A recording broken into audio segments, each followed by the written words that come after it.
What is this? The ignition coil. What This is is a coil spring. What does this one do? That one creates spark for your spark plug and ignites fuel. What happens when this goes out? You have a misfire. How can you test this?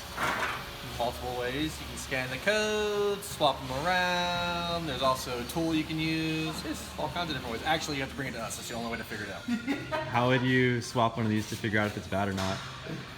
How would you swap it? Yeah, how would you test this to So know you- if it's bad or not by swapping it around? If you swap it and the fault code follows to the cylinder you swapped it to, that verifies that the ignition coil is bad. Nice. What do spark plugs do? What do spark plugs do? How does a spark plug relate to this? They work together? The spark plug is in the cylinder head, and when you install the coil, it creates a connection between the coil and the spark plug, and it causes spark, and then ignites the fuel in the combustion chamber.